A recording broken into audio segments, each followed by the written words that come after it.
let me, speak from the heart here for a minute. I think it's always hard when you retire as a player and it's over. There's a finality to it and you have to move on. And there's this empty void in your life, of filling that space of teammates, the locker room. And that's difficult. Yeah. I think that's difficult to deal with. And, when I left, I was so lucky to be given the opportunity by David Burson and by CBS to become a part of this team. And my first year was, with the crew on the road, and we were calling games. And when you're out on the road calling games, you become a team and a group and sort of a traveling circus. And I'm thankful to that crew.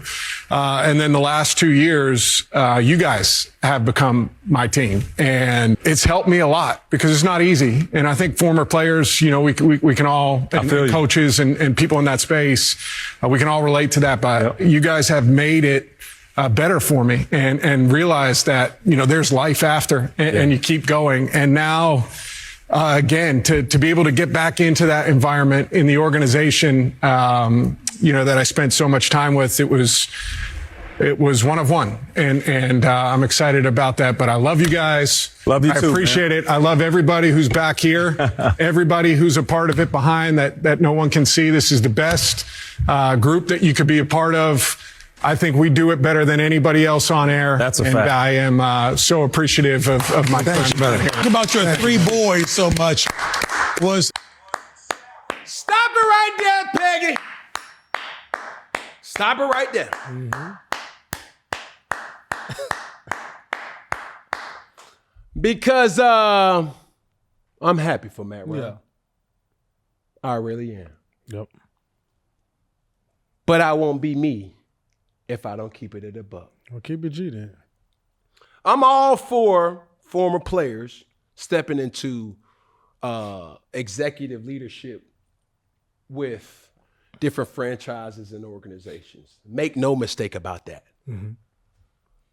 But let me be abundantly clear.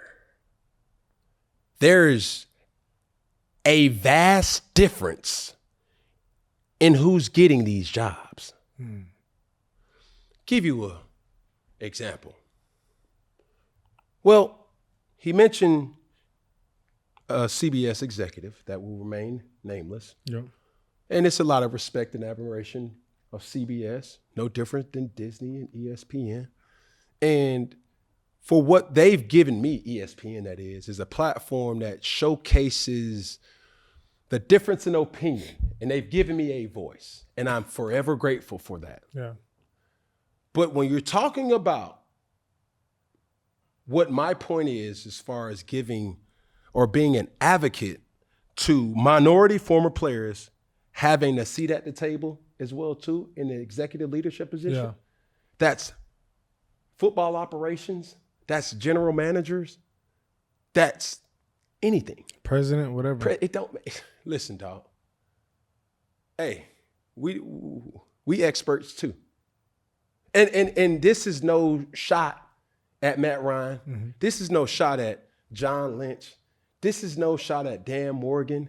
The list goes on. This is no shot at Mark Murphy, former president and CEO of the Green Bay Packers, Tony Basile, executive president of football operations for the Jacksonville Jaguars, Rand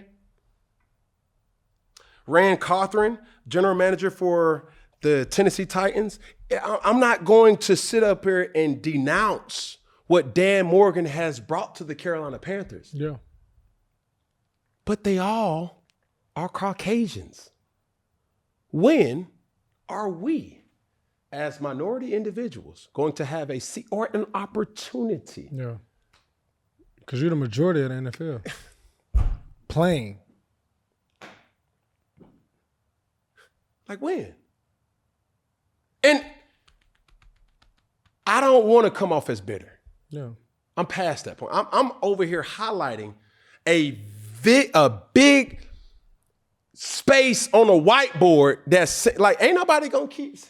How Matt Ryan get that job? Yeah. Let's just have a conversation. Let's have the conversation. Yeah.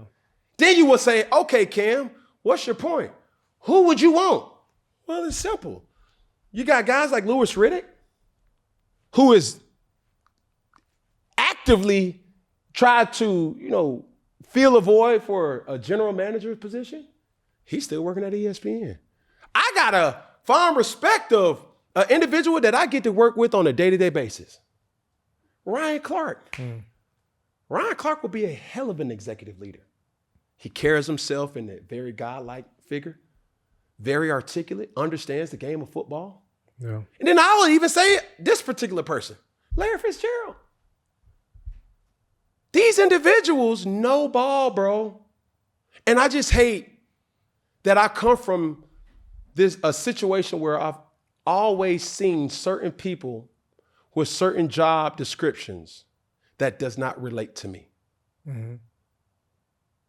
And this is an uncomfortable conversation that needs to be said. But it needs to be said, yeah. Are we not competent enough? Do we not know business? Do we not know how the flow of a locker room works? Or, hey, we need to focus on the draft over offensive tackle. Is the experience not there? Any player who has ever played this game will better serve as an executive leader for a football team. There's no other option better than a former player. Why do you say so? Because they are in the trenches on a day-to-day basis. Not just being around it. No. We know what players want because we were a player.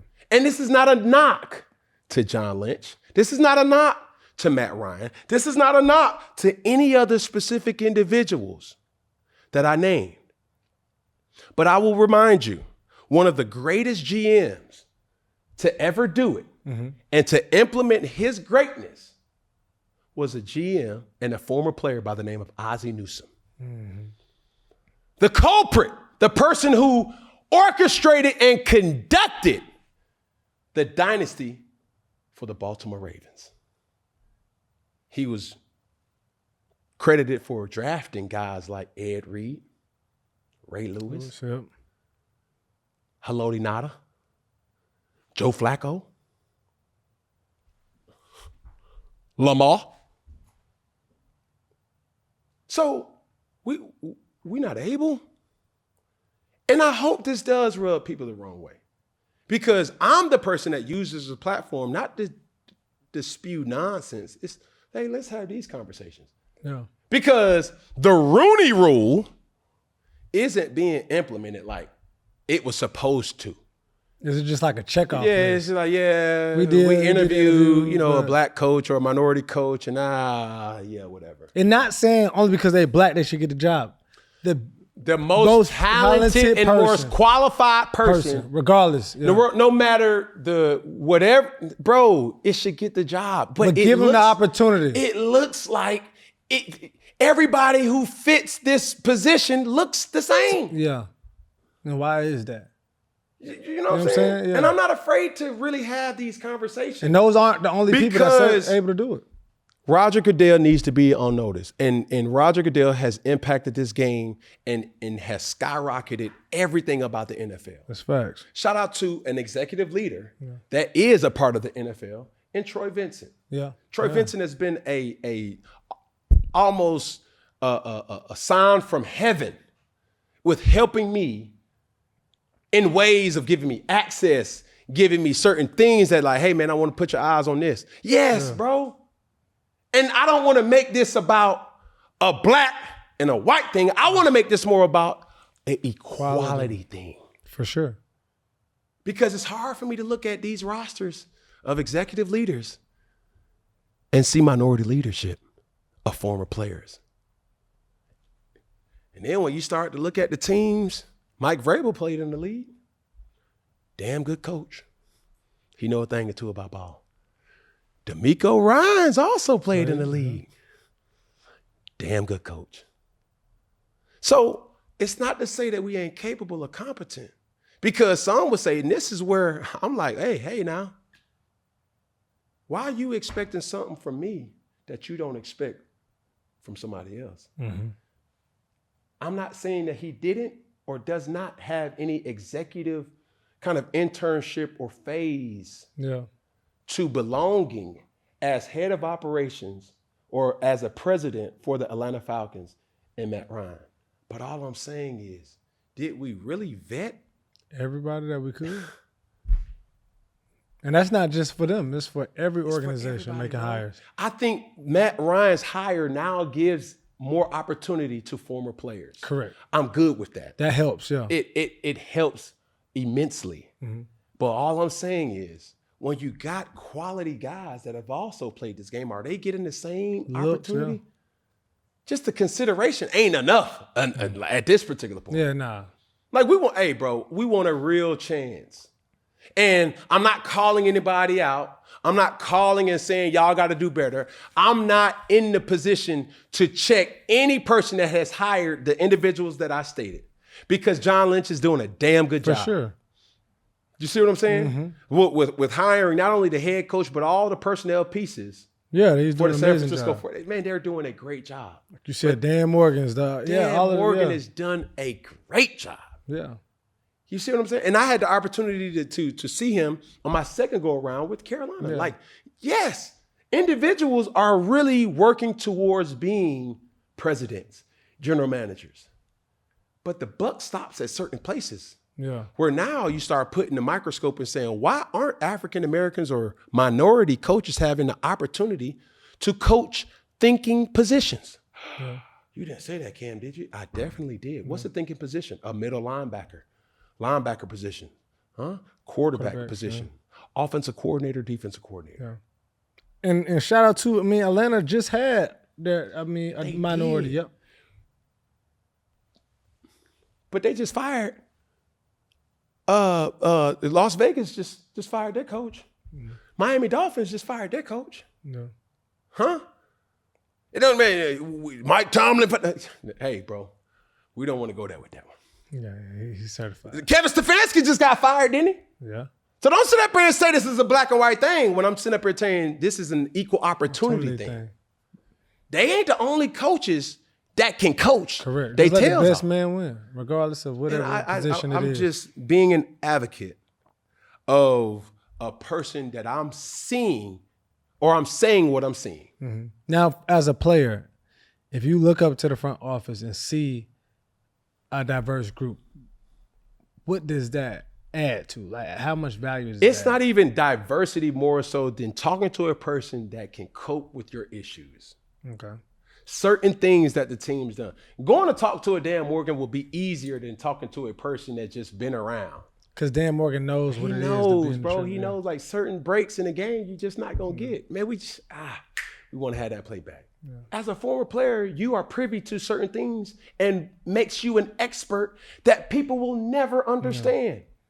Yeah. Yeah. You can easily be around the team during the season or during the off season, but you don't know what it's like to prepare as a player. Yeah. What you got to take your mind, body, and soul through. The sacrifices away from your family. Everybody's sacrificing something. That's but right. I'm just the advocate for more former players being in these executive positions, primarily more former minority players. Yeah. And that's it. Dang, my prize picks. I know, we got to finish that. But let's wrap the show, and then we can just go do prize picks. Boom. All right. And that's all I got to say, Peggy. Well, there you go, Book. Well, we want to see change, keep happening. It's already happening. We want to see it keep happening in the NFL. Woo! That was a show. Is that it, Peggy? That's it, Book. I said, is that it, Peggy? That's it, Book. One more time, Peggy. Is that it, Peggy? That's We're going to it, add Book. a finger then. Gonna add a finger. Okay, Why you okay. gonna add a pinky then? Gonna add a pinky. All Why right, you all right. add get the thumb? Oh. The thumb. Hey. The thumb. What's up? The thumb. One more time. Gonna add a finger then. Gonna add a finger. All right, Why all you right. gonna add a pinky Okay, then? okay. Gonna add a pinky. All right, Why all you right. Add the thumb. Hey. All together. One love. You dig? And that's our wrap.